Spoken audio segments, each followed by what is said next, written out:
السلام علیکم ورحمۃ اللہ وبرکاتہ۔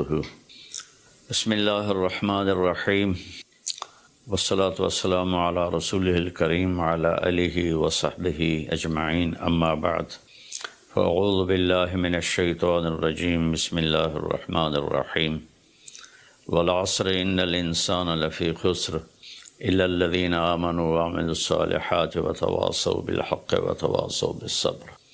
میرے محترم بھائیوں، دوستوں، بہنوں، نوجوانوں، بچوں، بچیوں، میں اس وقت انگلینڈ آیا ہوا ہوں اور ویلز کے شہر کارڈف میں ہوں، اور ایک بات ضروری آپ سے عرض کرنی ہے، اس لیے آپ سے مخاطب ہوں۔ کل بدھ کی رات 12 بجے نیا سال شروع ہو جائے گا، جس کو ہمارے ماحول میں نیا سال کہتے ہیں، ورنہ نئی تو کوئی چیز نہیں، وہی جنوری، وہی فروری، وہی مارچ، وہی اپریل، وہی جمعہ، وہی ہفتہ، وہی اتوار، وہی پیر، وہی منگل، وہی بدھ، وہی جمعرات۔ تو ہم نے یہ ایک نئی چیز بنا لی ہے، new year, happy new year, نیا سال۔ اگر آپ سارے میری بات پہ غور کریں تو کوئی ایک چیز نئی بتا دیں، صرف ڈیجٹ بدلا ہے، ایک عدد بدلا ہے، ایک ہندسہ بدلا ہے کہ 5 کی جگہ 6 لگ گیا ہے، 25 کی جگہ 26 ہو گیا ہے، باقی تو کچھ بھی نہیں بدلا، سب کچھ وہی ہے۔ تو اس لیے یہ سمجھ میں نہیں آتا کہ ہیپی نیو ایئر کوئی ثابت تو کرے کہ اس میں نئی کون سی چیز ہے۔ اصل میں تاریخ کا یہ ایک اصول ہے کہ کمزور قومیں طاقتور قوم کا اثر لیتی ہیں، ان کے تابع ہو کے چلتی ہیں، ان کے رسم و رواج کو اپنا لیتی ہیں۔ تو چونکہ اس وقت پوری دنیا پر مغربی قوموں کا حکم چلتا ہے، طاقت ان کے پاس ہے، تو ان کے رسم و رواج کو سب نے اپنا لیا ہے۔ تو اگر آپ میری بات پہ غور فرمائیں تو کوئی نئی چیز ہے جس کو ہم منائیں؟ ہاں، ہر روز نیا دن آتا ہے، اور اللہ نے ہمیں وقت کی دولت دی ہے۔ وقت کو اللہ نے پیدا کیا، یہ حرکت اور تبدیلی، ان دو چیزوں کے مجموعے کو ٹائم کہتے ہیں، جو آج سے کوئی 14 ارب سال کہتا ہے، کوئی 25 ارب سال کہتا ہے۔ یہ مختلف کیلکولیشنیں ہیں۔ جب اللہ تعالیٰ نے کائنات کو پیدا کیا تو وقت کو پیدا کیا۔ وقت ہمارے پاس ایک دولت ہے، ایک سرمایہ ہے۔ ہمارا ایک سانس جو یہ نکل گیا ہے میرے ناک سے، میرے منہ سے، یہ ساری دنیا کی طاقتیں مل کر اس سانس کو واپس نہیں لا سکتی۔ دنیا کی ہر نعمت واپس آ سکتی ہے، لیکن وقت ایک ایسی چیز ہے جس کو کوئی واپس نہیں لا سکتا۔ اور اللہ تعالیٰ نے، میں نے ایک سورت پڑھی تھی جس میں اللہ نے قسم کھائی، والعصر۔ اس کا ایک مطلب ہے زمانے کی قسم، اور اس کا ایک مطلب ہے عصر کے وقت کی قسم۔ پھر وقت جن چیزوں سے بنتا ہے ان سب کی اللہ تعالیٰ نے قسم اٹھائی ہے۔ والشمس وضحاها، سورج کی قسم، اس کی روشنی کی قسم۔ والقمر اذا تلاها، چاند کی قسم جو اس کے پیچھے آتا ہے۔ تو الشمس والقمر دائبین، سورج اور چاند کو اللہ گھماتا ہے۔ والذی جعل الشمس ضیاء والقمر نورا، اللہ ہی نے ان دونوں کو بنایا، اور اس کے ساتھ فرمایا لِتَعْلَمُوا عَدَدَ السِّنِينَ وَالْحِسَابَ، کہ سورج کے ذریعے تم سال گنو اور چاند کے ذریعے تم دنوں کا حساب لگاؤ۔ تو اللہ نے دونوں کی قسم اٹھائی۔ پھر واللیل اذا یغشاہا، رات کی قسم۔ والنہار اذا جلاہا، دن کی قسم۔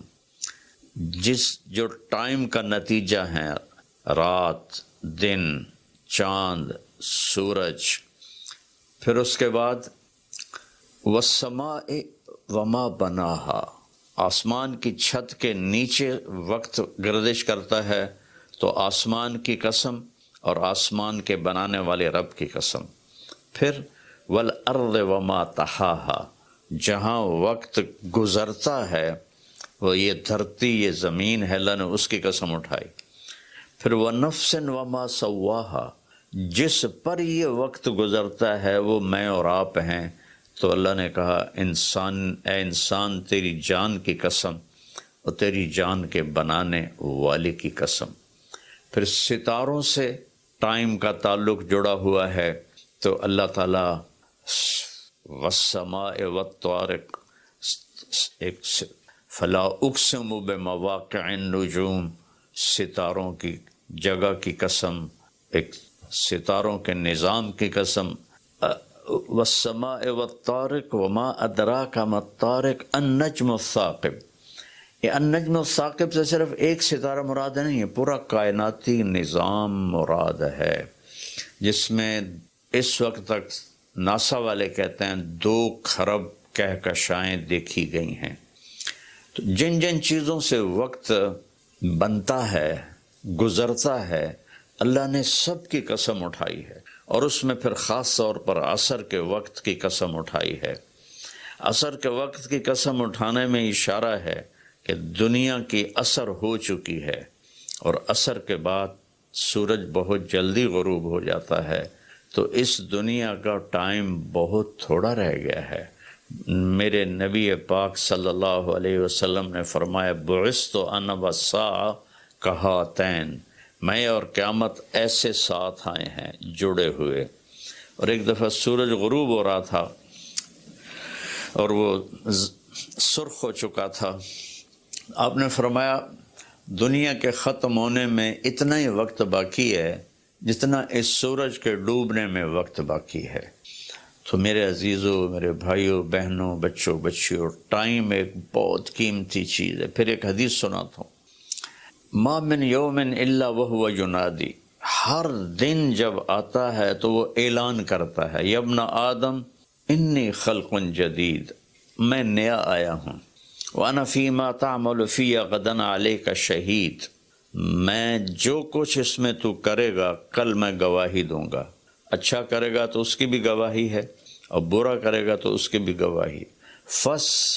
فَعْمَلْ فِيَّ مَا اسْتَطَعْتَ مِنْ خَيْرٍ، کوئی بھلا کرنے کی ہمت ہے تو کر لے، جتنا کر سکتا ہے کر لے۔ فَإِنِّي إِن ذَهَبْتُ لَنْ أَرْجِعَ إِلَيْكُمْ أَبَدًا، آج اگر میں چلا گیا پھر میں لوٹ کے نہیں آؤں گا۔ آج منگل ہے لیکن یہ منگل پچھلا منگل نہیں ہے، وہ گزر گیا، وہ کبھی نہیں آئے گا۔ یہ منگل بھی اب رات آ گئی، یہاں انگلینڈ میں رات ہو رہی ہے، تو وہ گزر گیا، بدھ شروع ہو گیا، یہ کبھی واپس نہیں آئے گا۔ تو کہتا ہے اس میں تم اچھا کرو گے گواہی دوں گا، برا کرو گے گواہی دوں گا۔ اور جب دن ڈوبتا ہے تو کہتا ہے الحمدللہ الذی اراحنی من الدنیا واہلہا، اللہ تیرا شکر ہے تو نے مجھے دنیا اور دنیا والوں سے نجات دے دی اور راحت دے دی۔ واللیل یقول مثل ذالک، جب رات آتی ہے تو وہ بھی یہی کہتی ہے کہ اے دنیا کے انسانوں میں نئی آئی ہوں، کوئی اچھائی کر لے تو قیامت کے دن گواہی دوں گی، اگر کوئی برائی کرو گے تو اس پر بھی گواہی دوں گی، تو تیرے حق میں بھی جا سکتی ہے، تیرے خلاف بھی جا سکتی ہے۔ تو میرے عزیزو، بطور مسلمان ہمارے پاس ٹائم امانت ہے، زندگی امانت ہے، پیسہ امانت ہے، جو کچھ بھی ہے وہ اللہ کا دیا ہوا ہے۔ میرا اللہ کہتا ہے کہ اس کو میری رضا میں خرچ کر، میری مرضی کے مطابق خرچ کر۔ ہیپی نیو ایئر منانا ہے تو ہم رات نفل پڑھیں، اور رات کو میرا معمول تھا میں ہر نئے سال کی رات ساری رات جاگتا تھا، نفل پڑھتا تھا، لیکن جب سے سر درد شروع ہوا ہے تو بس وہ آخری پہر کی تہجد رہ گئی ہے، ساری رات کا جاگنا وہ ختم ہو گیا ہے۔ اور پھر اگلے دن میں یکم کا روزہ رکھتا تھا، تو وہ فاقے کی وجہ سے روزہ بھی نہیں رکھا جاتا کہ جب پیٹ خالی ہوتا ہے مجھے درد شروع ہو جاتا ہے۔ تو یہ دو چیزیں میری ساری زندگی کا معمول رہیں کہ میں رات ساری جاگتا تھا اور میں رو رو کے دعا کرتا تھا کہ یا اللہ آج کی رات جتنے لوگ مرد عورت نوجوان بچے بچیاں تیری نافرمانی کر رہے ہیں، ناچ رہے ہیں، گا رہے ہیں، شرابیں پی رہے ہیں، منہ کالے کر رہے ہیں، دھرتی بھی کانپ رہی ہے، آسمان بھی لرز رہا ہے، پتھر پہاڑ تک پر کپ کپی طاری ہو جاتی ہے کہ کہیں اللہ کا عذاب نہ آ جائے، کہیں اللہ کی پکڑ نہ آ جائے۔ میں ساری رات اللہ کے سامنے آنسو بہاتا تھا، روتا تھا۔ میرے اب بھی آنسو نکل رہے ہیں کہ یا اللہ اگر یہ نیا سال تو نے دے دیا ہے، ہمیں موت نہیں آئی، تو ہم تو شکرانے کا سجدہ کرتے، لیکن مغرب کی قومیں نیا سال مناتی ہیں شراب سے، زنا سے، ناچ گانے سے۔ مسلمان بچے بچیاں بھی اسی میں لگ گئے، اسی کو ہیپی نیو ایئر بنا لیا۔ ہم قرآن پڑھتے، ہم ذکر کرتے، ہم تسبیح پڑھتے، ہم دعائیں مانگتے، ہم نفل پڑھتے۔ شکر ہے اللہ تو نے 365 دن سلامتی سے گزروا دیے اور ہر آفت سے بچا لیا۔ اب آنے والے اگر زندگی لکھی ہے تو نے تو اچھے گزروا دے، سلامتی والے گزروا دے، اور اگر واپسی لکھی ہے تو ایمان پہ واپسی مقدر فرما۔ یہ رات تو اس لیے تھی، اور اللہ کا شکر ہے میں کوئی فخر یا ریاکاری میں نہیں کہہ رہا ہوں، ایک زندگی میری اس طرح گزری کہ میں یہ رات پوری امت کے لیے روتا تھا اور پوری امت کے لیے اللہ سے مانگتا تھا کہ خاص طور پر جو اس رات کو نافرمانی میں گزارتے ہیں، جانور بن جاتے ہیں، انسانیت رخصت ہو جاتی ہے، تو میں ان کے لیے انہیں اپنا سمجھ کر کہ میرے نبی نے اپنی امت کے لیے جتنے آنسو بہائے ہیں، سارے نبیوں کے آنسو اکٹھے کروں تو میرے نبی کے آنسو زیادہ ہیں، سارے نبیوں کا رونا اکٹھا کروں تو میرے نبی کا رونا زیادہ ہے۔ تو میرے عزیزو، یہ رات اللہ کا شکر ادا کرنے کی ہے۔ روزہ رکھو، صبح کا دن کا یکم تاریخ کا روزہ رکھو جن کو ہمت ہے، اور جن کو ہمت ہے وہ رات جاگ کے گزارو، تسبیح پڑھو، درود پڑھو، تیسرا کلمہ پڑھو، قرآن کی تلاوت کرو، نوافل پڑھو، دعائیں مانگو کہ یا اللہ پوری امت پہ کرم فرما دے، رحم فرما دے۔ اپنے لیے مانگو، بچوں کے لیے مانگو کہ اس رات کو جب 2000 کی جنوری آ رہا تھا تو میں اپنے ساری فیملی کو لے کر حرم شریف گئے تھے ہم، اور وہاں ہم نے نئی صدی 2000 کی صدی کی پہلی رات ہم نے حرم شریف مکہ مکرمہ میں گزاری تھی، اور ساری رات وہاں اللہ کی بارگاہ میں حاضری دی تھی۔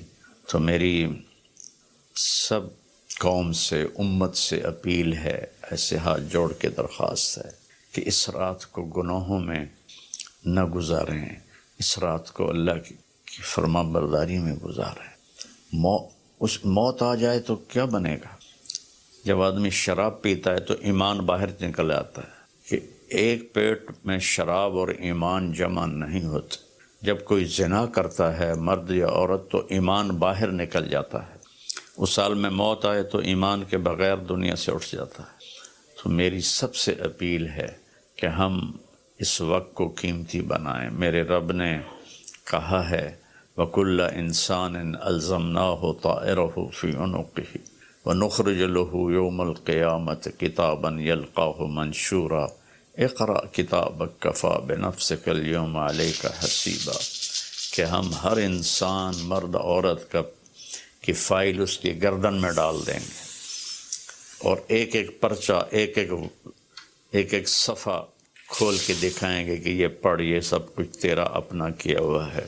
من اہتدی فإنما یہتدی لنفسہ، ہدایت پہ آؤ گے تو تمہارا اپنا بھلا ہے، ومن ضل فإنما یضل علیہا، اور گمراہ غلط راستوں پہ جاؤ گے تو اپنا بوجھ خود اٹھاؤ گے، ولا تزر وازرۃ وزر اخری، وما كنا معذبین حتی نبعث رسولا، کسی کا بوجھ کوئی نہیں اٹھائے گا، اپنا بوجھ اٹھاؤ گے اس دن، اور کوئی بھی تمہارا بوجھ اس دن نہیں اٹھائے گا۔ تو میری گزارش ہے کہ ہم اس رات کو بندگی کی رات بنائیں، نافرمانی کی رات نہ بنائیں، اور جو اس طرح، یقیناً میری بات کتنوں تک پہنچے گی، کروڑوں لوگ ہیں، 1.5 ارب تو مسلمان ہیں، تو چند ہزار سن لیں گے، تو جو سن رہے ہیں وہ رات ایسے گزاریں کہ سب کے لیے توبہ کی درخواست کریں اللہ کی بارگاہ میں، اور ان کے لیے دعا کریں کہ اللہ ان کی یہ غفلت معاف فرما دے، اور انہیں اللہ تعالیٰ توبہ کی توفیق دے، اور یہ رات ہماری اس کی عبادت اور اس کی فرما برداری میں گزرے، بلکہ ہر رات ایک ایک پل قیمتی ہے میرے عزیزو۔ غفلت میں گیا تو ضائع ہو گیا، اور گناہ میں گیا تو اپنے سر پہ وبال بن گیا، اور نیکی میں گیا تو خزانہ بن کے جمع ہو گیا۔ ایک دفعہ سبحان اللہ 7 زمین آسمان سے زیادہ قیمتی ہے۔ اللہ مجھے آپ کو عمل کی توفیق بخشے۔ السلام علیکم۔ اللہ الرحمن الرحیم، الصلاۃ والسلام علی رسولہ الکریم وعلی آلہ وصحبہ اجمعین۔ 15 شعبان بھی الگ، لیلۃ القدر بھی، جمعہ کی رات بھی، فطر کی رات بھی، یہ الگ، وہ ایک الگ حدیث سناتی ہے۔ یہ آیت اتری من جاء بالحسنۃ فلہ عشر امثالھا، کہ میرے محبوب اپنی امت کو سنائیں، ایک نیکی کرو گے تو 10 دوں گا۔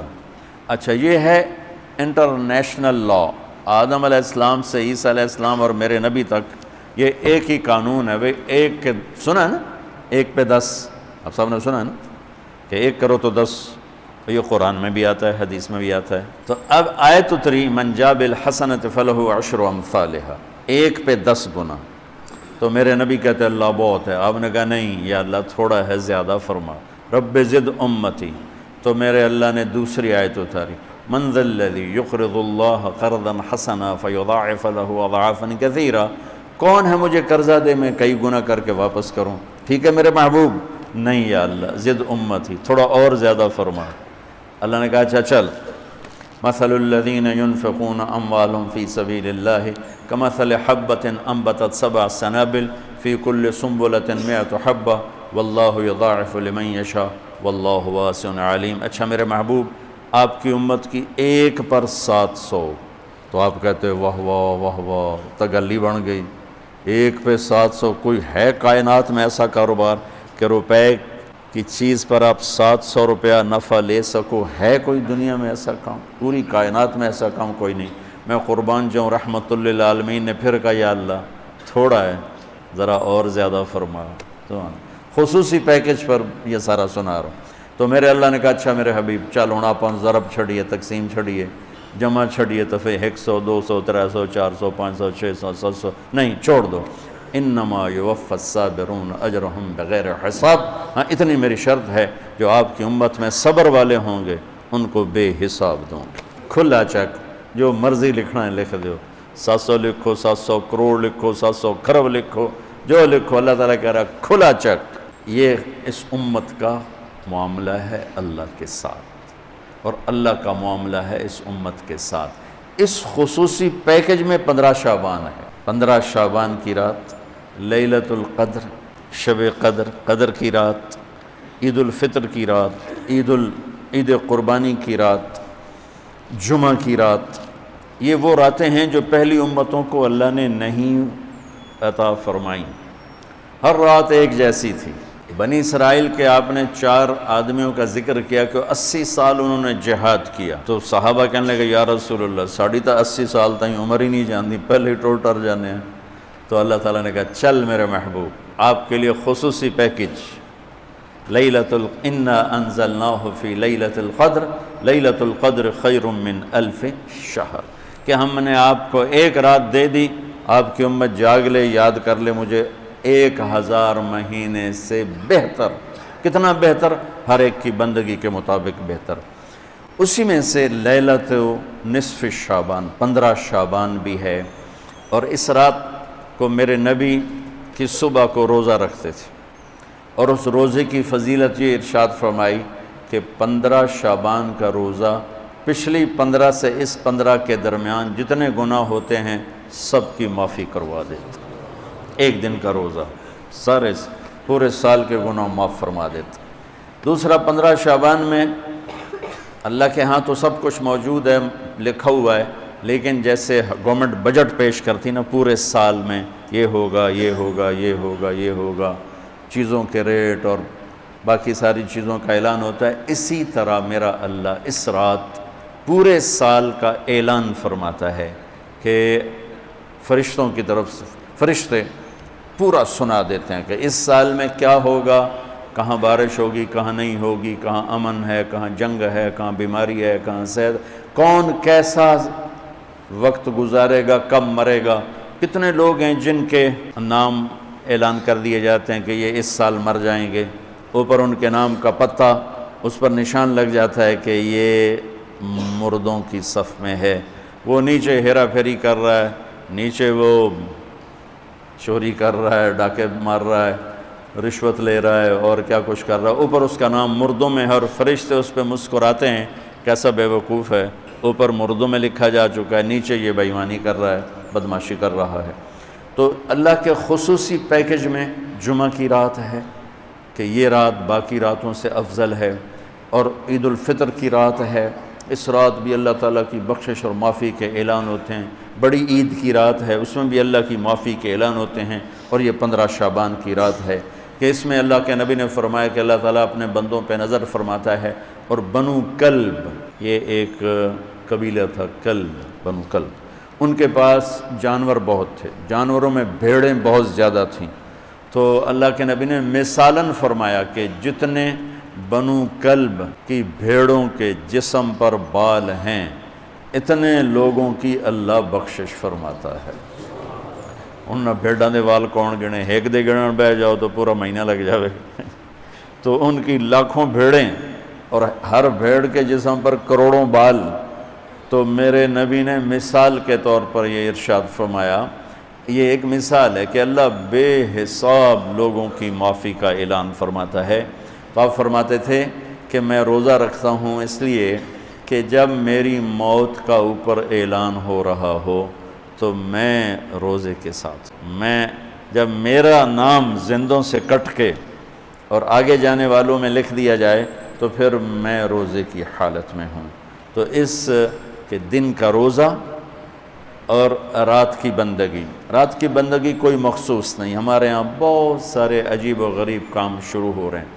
اور 15 شعبان ہو، لیلۃ الشب قدر ہو، شب جمعہ ہو، یا جتنی بھی یہ عبادات کی رات ہیں، اس میں کوئی اجتماعی عبادت نہیں ہے، اس میں فرد کی انفرادی عبادت ہے اور گھر میں ہے، مسجد میں نہیں، گھر میں. اپنے گھروں کو مسجد بناؤ. میرے نبی کبھی بھی سنتیں مسجد میں نہیں پڑھتے تھے. اب حیران ہوں گے کہ میرے نبی نے کبھی زندگی اشراق پڑھے، مسجد میں 2 نفل آپ نے پڑھے ہیں اشراق، اس کے علاوہ آپ سنتیں گھر سے پڑھ کے آتے تھے اور نوافل گھر جا کے پڑھتے تھے. تو یہ نفلی بندگی کی رات ہے بھائیوں. تو اس رات میں انفرادی عبادت ہے، کوئی اجتماعی نہیں، آؤ بھائی صلاۃ تسبیح پڑھیں اور آپ اکٹھے بیٹھ کے ذکر کریں، اکیلا. اور پھر اس میں بہترین بندگی ہے توبہ کرنا اور دعا کرنا، بہترین بندگی، کیونکہ اس رات میں اللہ تعالیٰ اپنے بندوں پہ نظر ڈالتا ہے اور سب اہل ایمان کی بخشش کرتا ہے. اللہ کی بارگاہ میں کسی گناہ کی کوئی حیثیت نہیں، توبہ کر لے. شرک بھی ہے ہزاروں سال کا، توبہ کر لے یوں معاف، یوں معاف، 1 سیکنڈ میں معاف. توبہ نہ کرے تو پھر کام خطرناک ہے، توبہ کر لے تو شرک بھی معاف ہے. تو اس رات کی برکتوں میں، رحمتوں میں ہم توبہ کریں اپنے گناہوں پر. ہم نیکیاں بھی گناہ ہیں ہماری.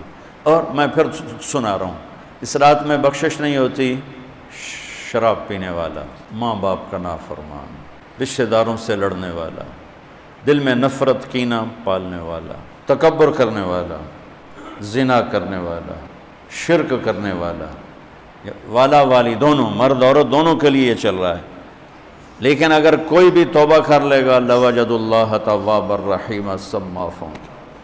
چلو بھائی دعا مانگ لو. اللہم لک الحمد کما انت اہلہ فصلی علی محمد کما انت اہلہ وفعل بنا ما انت اہلہ انک اہل التقوی و اہل المغفرہ.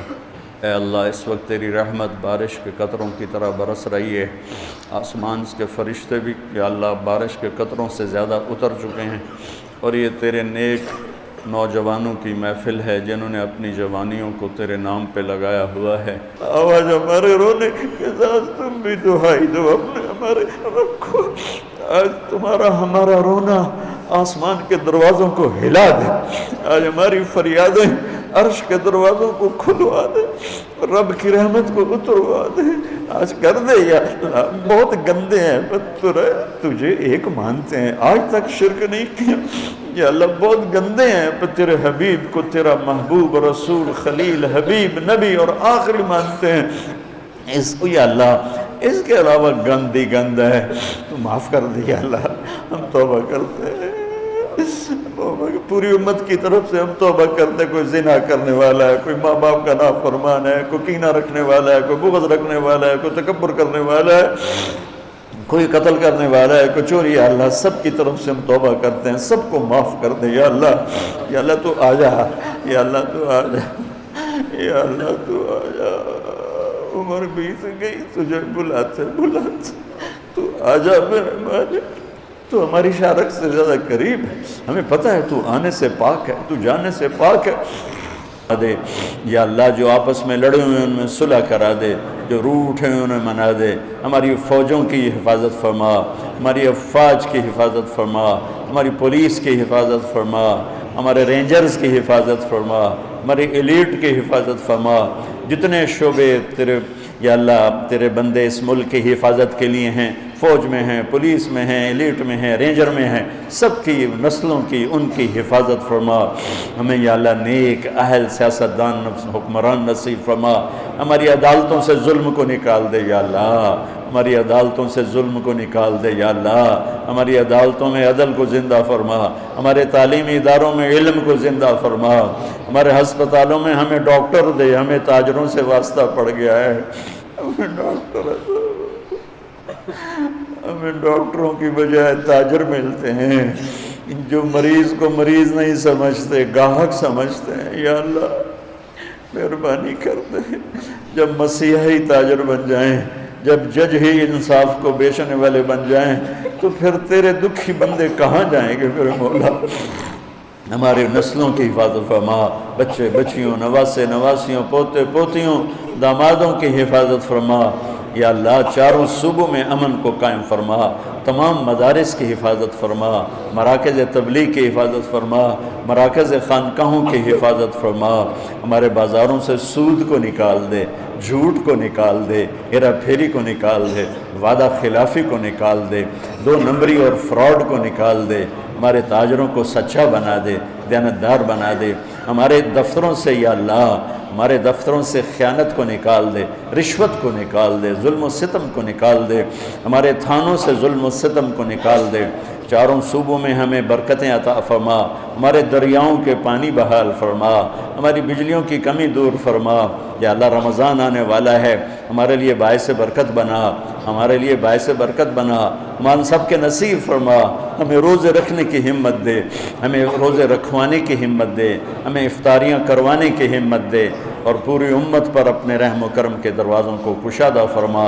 یا اللہ یہ جتنے بھائیوں نے ہاتھ اٹھائے ہوئے ہیں، پتہ نہیں ان کے من میں کیا کیا حسرتیں ہیں، اپنے فضل و کرم سے سب کی قبول فرما. اور ہمارے اس ادارے کو ایک مثالی بنا دے.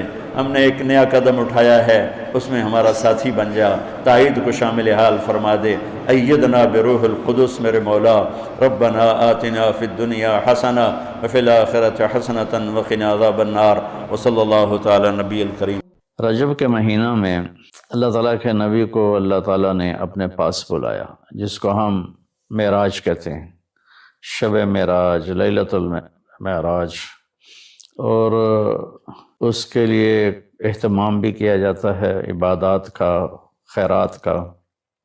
یہ اللہ تعالیٰ کی بہت بڑی قدرت میں سے ایک چھوٹا سا نمونہ تھا کہ 3 کپڑوں میں اٹھایا اور سارے خلا کے پردوں کو چاک کروا کے 7 آسمان کے دروازے کھلوا کر سدرۃ المنتہا پہ جبریل کی بھی بس ہو گئی کہ اس کے آگے اتنا بھی اوپر گیا تو جل کے راکھ ہو جاؤں گا، تو اس سے اوپر آپ تشریف لے گئے، اور پھر عرش خوشی سے جھوم اٹھا، اہتز عرش الرحمن، عرش خوشی سے یوں جھوم رہا تھا۔ خوشی میں انسان بے خود ہو کر جھومنے لگ جاتا ہے، تو کہ اللہ کا عرش جھومنے لگا آپ کی آمد پر، اور پہلی ہستی ہیں جن کا قدم اللہ کے عرش پر پڑا، اور اللہ تعالیٰ اور اللہ کے محبوب کے درمیان جتنے نور کے پردے تھے اللہ نے سب ہٹا دیے، اور السلام علیک ایھا النبی ورحمۃ اللہ وبرکاتہ، اللہ تعالیٰ نے ایسا خوبصورت سلام پیش کیا۔ تو اللہ کے نبی پہ قربان جاؤں، انہوں نے اپنی امت کو بھی شریک کر لیا، السلام علینا وعلی عباد اللہ الصالحین، اللہ ہمارے اوپر بھی سلام ہو آپ کا، اور جو میری امت کے نیک لوگ ہیں ان پر بھی آپ کا سلام ہو، آپ کی رحمت ہو۔ تو معراج کا واقعہ اسباب کے خلاف ایک انتہائی عجب اللہ کی قدرت ہے، اور اس میں ایک چھوٹی سی بات عرض کروں کہ جب آدمی پس جاتا ہے نا اور کہتا ہے متی نصر اللہ، یا اللہ تیری مدد کہاں ہے، تو پھر اللہ کی طرف سے جواب آتا ہے الا ان نصر اللہ قریب، بے شک میری مدد قریب ہے، آ رہی ہے۔ یہ واقعہ طائف کے بعد پیش آیا ہے، جب آپ بے بس ہو گئے تھے، پتھر کھا کے شدید زخمی ہوئے، پھر آپ مکہ تشریف لائے تو باہر ٹھہر گئے، اندر آنے کی آپ کی سکت نہیں تھی، اور آپ نے زید ابن حارثہ کو اخنس بن شریک کے پاس بھیجا کہ مجھے پناہ دو، میں مکے میں داخل ہونا چاہتا ہوں، تو اس نے انکار کر دیا، کہا میں نہیں پناہ دیتا۔ پھر اپنے سہیل ابن عمر کو پیغام بھیجا کہ مجھے پناہ دو، اس نے بھی انکار کر دیا۔ پھر ایک اور عرب کے سردار تھے، ان کو پیغام بھیجا، خال بن صفان بن امیہ کو پیغام بھیجا کہ مجھے پناہ دو، تو انہوں نے بھی انکار کر دیا۔ تو پھر آپ نے مطعم بن عدی کو پیغام بھیجا، ان کے بیٹے جبیر صحابی بنے، تو مطعم بن عدی کو پیغام بھیجا تو وہ آپ نے بچوں کو لے کر باہر گیا، اور اللہ کے نبی کو اپنے بیٹوں کے ساتھ لے کر مکے میں انٹر ہوا، حرم شریف میں آ کے اعلان کیا آج کے بعد محمد بن عبداللہ صلی اللہ علیہ وسلم میری پناہ میں ہے، انہیں کوئی ٹچ نہیں کر سکتا۔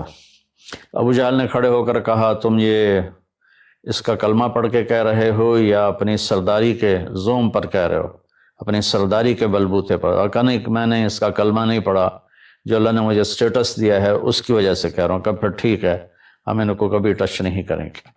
اس قدر حال سنگین ہو گیا تھا، اور کبھی آسمان کے فرشتے نہیں روئے سوائے 2 جگہ۔ ایک دفعہ جب ابراہیم علیہ السلام نے حضرت اسماعیل کو الٹا لیٹایا اور چھری ہاتھ میں اور سر کے بال ہاتھ میں، اس طرح، اور یوں آسمان کو دیکھ کے کہا یا اللہ تم اس سے ناراض ہو گیا ہے کہ میرے دل میں اسماعیل کی محبت آ گئی ہے۔ اس پر آسمان کے فرشتے زار و قطار روئے تھے۔ اور ایک جب ہمارے نبی کو پتھر پڑے اور پڑھتے پڑھتے بے ہوش ہو کے گر گئے، اس وقت 7 آسمان کے فرشتے روئے تھے۔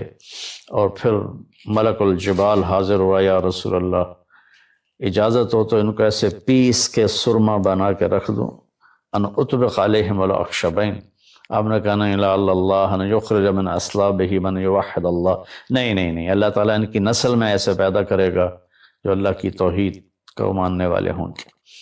اس تکلیف کے بعد یہ سفر ہوا کہ 27 رجب کو جبرائیل آئے، آسمان سج چکے ہیں، اور ہماری یعنی زبان میں یا ہمارے رواج میں کہ یا رسول اللہ استقبال کے لیے قطاریں لگ گئی ہیں، آپ ان کو لے کر گئے۔ آپ ام ہانی رضی اللہ عنہ، حضرت علی رضی اللہ تعالیٰ عنہ کے گھر میں تھے آپ، تو وہاں سے حتیم میں لے گئے، آپ کا سینہ چاک کیا۔ دوسرے فرشتہ وہ پانی لایا زمزم کا، اس سے آپ کے سینے کو صاف کیا، پھر دل باہر نکالا، اس کو چیرا، اسے صاف کیا، اور پھر دوبارہ دل کو رکھ دیا، سینے کو بند کر دیا۔ اب یہ سارا کچھ اپنے ہوش میں دیکھ رہے تھے۔ پھر وہاں سے براق پہ سوار ہوئے۔ براق گدھے سے بڑا قد، خچر سے چھوٹا قد والا ایک جانور تھا، جس پر آپ کو سوار کرایا گیا اور وہ تھوڑا مستی کرنے لگا تو جبریل بولے تو یہ پتہ ہے تیرے اوپر کون سوار ہیں؟ تو اس کے ساتھ ہی وہ ایک دم سر نیچے کر گیا، اور پھر وہاں سے پرواز کی بیت المقدس، اور وہاں آپ نے 2 نفل پڑھے اور ان کو وہیں چھوڑ دیا، اس کو براق کو وہیں چھوڑ دیا۔ وہاں سے پھر سفر شروع ہوا اللہ کی طرف۔ اس سفر کو اللہ نے یوں بیان کیا، سبحان الذی اسری بعبدہ لیلا من المسجد الحرام الى المسجد الاقصى الذي بارکنا حولہ لنریہ من آیاتنا انہ هو السمیع العلیم۔ تو اس میں اہل علم کے لیے بڑا خوبصورت نقطہ بھی میرے ذہن میں ہے کہ یہ قرآن کی پہلی صورت ہے جو سبحان مصدر سے شروع ہو رہی ہے، سبحان الذی۔ پھر اس کو آگے لے جا کر اللہ تعالیٰ نے مصدر کے بعد فعل ماضی ہوتا ہے تو سبح للہ ما فی السماوات والارض کے ساتھ شروع کیا، تو مصدر آیا، ماضی آیا، ماضی کے بعد مضارع ہوتا ہے، فیوچر ہوتا ہے، مستقبل ہوتا ہے، تو یسبح للہ ما فی السماوات وما فی الارض الملک القدوس العزیز الحکیم۔ پھر اس کے بعد امر کا صیغہ ہوتا ہے تو سبح اسم ربک الاعلی الذی خلق فسوی۔ یہ قرآن کا اعجاز ہے، قرآن کی خوبصورتی ہے، قرآن کی بلاغت ہے۔ سبحان، سبح، یسبح، سبح۔ تو اللہ تعالیٰ نے پہلے اپنی پاکیزگی کو بیان کیا کہ جو کچھ کہنے والا ہوں میں سب کچھ کر سکتا ہوں، میرے لیے کوئی مشکل نہیں کہ میں اپنے بندے کو لے کر گیا۔ اللہ آنے جانے سے پاک ہے، لیکن با کا اضافہ یہ بتاتا ہے کہ اللہ تعالیٰ کہہ رہے تھے یوں ہی سمجھو کہ میں اپنے بندے کو خود لے کر گیا اوپر۔ آپ جبریل کے کندھوں پر، پروں پر سوار ہو کر نہیں گئے، آپ کا سفر الگ تھا، جبریل کا الگ تھا، یہاں تک کہ پہلے آسمان پر پہنچے تو دروازہ کھلا تو آدم علیہ السلام نے استقبال کیا، گلے لگایا۔ پھر اس سے اوپر گئے تو عیسیٰ علیہ السلام، یحییٰ علیہ السلام، زکریا علیہ السلام نے استقبال کیا، اور سارے آسمان کے فرشتوں نے استقبال کیا۔ پھر اس کے بعد تیسرے آسمان پر گئے تو یوسف علیہ السلام نے استقبال کیا اور سارے فرشتوں نے۔ پھر چوتھے آسمان پر گئے تو یونس علیہ السلام نے اور باقی سارے فرشتوں نے۔ تو پھر پانچویں آسمان پر گئے تو ہارون علیہ السلام اور آسمان کے فرشتے۔ پھر چھٹے آسمان پر گئے تو موسیٰ علیہ السلام اور موسیٰ علیہ السلام کے آسمان کے فرشتے۔ اس دن اللہ نے، میرا کہ میں نے پڑھا کہیں نہیں لیکن مجھے لگتا ہے کہ اس دن اللہ تعالیٰ نے سارے فرشتوں کی عبادت کی چھٹی کرا دی ہوگی اور فرمایا ہوگا بس میرے محبوب کا دیدار کرو، استقبال کرو، آج یہی تمہاری عبادت ہے، کیونکہ ہر فرشتہ بے قرار تھا کہ دیدار ہو جائے۔ پھر اب ساتویں آسمان پر گئے، وہاں ایک بیت اللہ تھا، وہاں ایک بزرگ سفید داڑھی والے یوں کر کے بیٹھے ہوئے تھے، یوں کر کے، اور لمبے ان کے بال تھے، لمبی داڑھی تھی، وہ نہیں اٹھے، وہ بیٹھے رہے۔ جب اب قریب آئے تو وہ کھڑے ہوئے اور کہا میرا بیٹا آ گیا۔ پہلے نبیوں نے کہا ہمارے بھائی آ گئے، ہمارے بھائی آ گئے، ہمارے نبی آ گئے۔ اس بزرگ نے کہا میرے بیٹے آ گئے، میرے بیٹے آ گئے۔ تو آپ نے جبریل سے پوچھا یہ کون بزرگ ہیں؟ تو انہوں نے فرمایا یہ آپ کے دادا ابراہیم علیہ السلام ہیں۔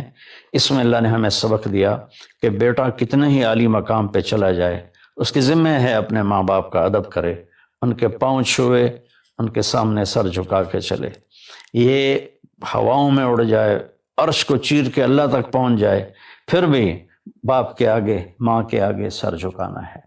اور یہ سبق عملاً اللہ نے امت کو سکھایا، پہنچایا کہ اللہ تو جانتے تھے کہ یہ امت اپنے والدین کی کتنی نافرمان ہوگی، اور کتنے ماں باپ ہوں گے جو چھپ چھپ کے روئیں گے، کتنی مائیں ہوں گی جو دوپٹے کے پلو میں اپنے آنسو چھپا لیں گی اپنی اولاد کی نافرمانی کی وجہ سے، بدتمیزی کی وجہ سے۔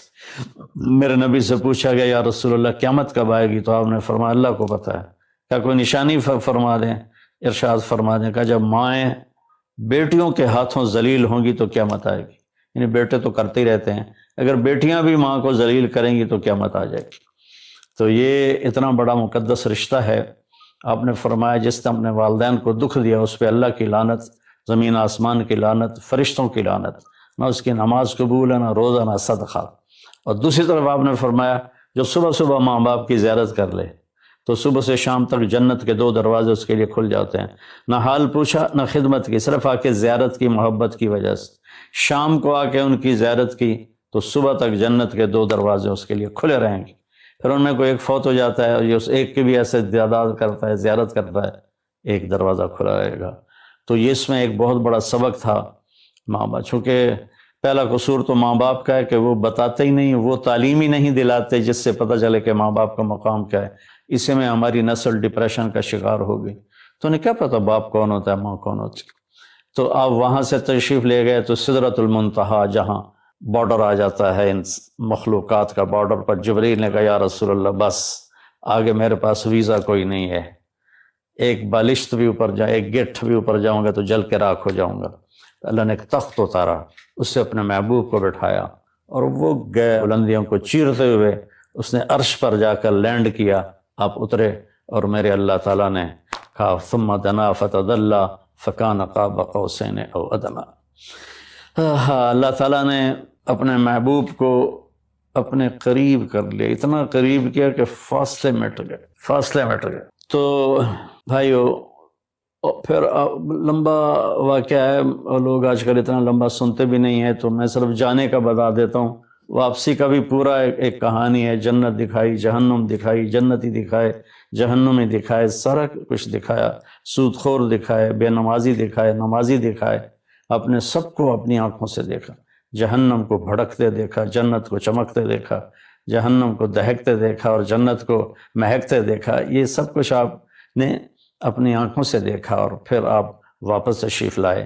تو جب آپ پہنچے تو ابھی رات کا حصہ باقی تھا اور رات گزری نہیں تھی جب آپ اتنی بڑی کائنات کا سفر کر کے واپس تشریف لائے۔ تو اس میں ایک بڑا سبق ہے، وہ یہ ہے کہ اللہ نے اپنے نبی کا ہاتھ پکڑا اور اپنی ذات تک پہنچا دیا۔ ہم اپنا ہاتھ اللہ کے نبی کے ہاتھ میں دے دیں تو ہم بھی اللہ کی ذات تک ہماری بھی پہنچ ہو جائے گی۔ اگر کوئی بڑائی کے سفر طے کرنا چاہتا، بڑا آدمی بننا چاہتا ہے کہ میں تو جی گریٹ مین بننا چاہتا ہوں، میں کامیابی چاہتا ہوں، میں سکسیسفل لائف چاہتا ہوں، تو کامیابی ہے کہ میرا آپ کا اللہ ہم پہ راضی ہو، جب ہم مریں تو وہ ہم سے خوش ہو کر ملے، ہمیں جنت کا پروانہ دے۔ یہ ہے کامیابی۔ یہ نہیں کہ آپ بڑے مالدار بن گئے، آپ امریکہ کے صدر بن گئے، یہ نہیں ہے۔ کامیابی یہ ہے کہ آپ سے مجھ سے اللہ راضی ہو جائے، یہ سب سے بڑی کامیابی ہے۔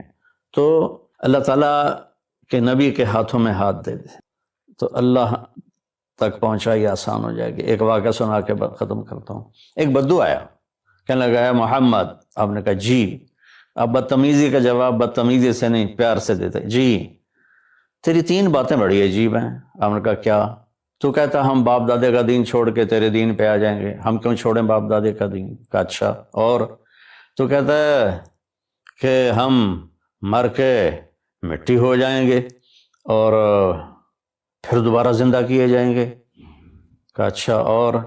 تو کہتا ہے سورے عرب کو تیری امت فتح کر لے گی، ایران اور یورپ کو بھی تیری امت فتح کر لے گی۔ تو یہ کیسی بچوں والی باتیں کہا، ان کو روٹی نہیں ملتی اور یہ سنا رہا ہے ان کو کہ اس سے کیسر اور کسرا 2 بڑے بلاک تھے اس وقت۔ تو آپ نے مسکرا کے فرمایا انشاءاللہ تیری عمر لمبی ہوگی، تو دیکھے گا کہ سارا عرب و عجم میرا کلمہ پڑھے گا، پھر تو دیکھے گا کہ سارا عرب و عجم یہاں مدینہ ڈھک کے آئے گا، اور پھر تو دیکھے گا کہ اللہ تعالیٰ قیامت کے دن تجھے بھی کھڑا کرے گا، مجھے بھی کھڑا کرے گا، اور میں تیرا ہاتھ پکڑ کے تجھے یاد دلاؤں گا کہ ہو گیا یہ زندہ ہونا کہ نہیں ہوا۔ تو وہ کہنے لگا نہیں میں نہیں مانتا، تو چلا گیا۔ اس نے پھر ابوبکر صدیق کے دور میں دیکھا سارا عرب فتح ہو گیا، کہنے لگا پہلی بات تو پوری ہو گئی، ساری قوم نے کلمہ پڑھ لیا۔ حضرت عمر کا زمانہ آیا تو کیسر اور کسرا پٹ گئے، تو کہنے لگا دوئی گل بھی پوری ہو گئی، ہن بھاویں تری ہو ہی نہ جاوے کدائیں، چلیے بھائی کلمہ پڑھیے۔ تو وہ وہاں سے اپنے علاقے سے آیا، حضرت عمر کے دربار میں آ کر اس نے کلمہ پڑھا۔ جب وہ آپ کی محفل میں آتا آپ اس کے لیے کھڑے ہو جاتے، بڑا اکرام کرتے۔ تو ایک دفعہ فرمایا کہ تم دیکھتے ہو میں اس بدو کا بڑا اکرام کرتا ہوں، میں اس محفل میں تھا جس میں اللہ کے نبی نے کہا تھا کہ رہے گی تیسری بات تو تیرا ہاتھ پکڑ کے بتاؤں گا کہ ہوئی کہ نہیں ہوئی، ہم مر کے زندہ ہوئے ہیں کہ نہیں ہوئے، اور قیامت کا دن جس کا ہاتھ میرے نبی کے ہاتھ میں آ گیا وہ جنت میں پہنچانے سے پہلے کبھی نہیں چھوڑیں گے۔ تو یہ وہ شخص ہے جس کا ہاتھ میرے نبی نے پکڑا ہوا ہے، اس کو جنت تک پہنچا کے چھوڑیں گے۔ تو میرے عزیزوں، میرے بھائی بہنوں، بچوں بچیوں، ہم مختلف قسم کی نافرمانیوں کا شکار ہیں، اور اس میں ہم لذت ڈھونڈتے پھر رہے ہیں اور فرسٹریشن کا شکار ہیں، ہماری نئی نسل نشوں پہ لگی ہوئی ہے، اللہ کے واسطے سب سے ہاتھ چھڑا کر اللہ کے نبی کو اپنا ہاتھ پکڑا دو، آپ کو یوں پکڑیں گے اور اللہ پاک سے جا کر ملا دیں گے، اور فرشتے بھی آپ پر رشک کریں گے۔ یہ واقعہ معراج کی اصل تھیم ہے، اور واقعہ معراج کا اصل پیغام ہے کہ محمد سے وفا تو نے تو ہم تیرے ہیں۔ یہ جہاں چیز ہے کہ لوح و قلم تیرے ہیں۔ السلام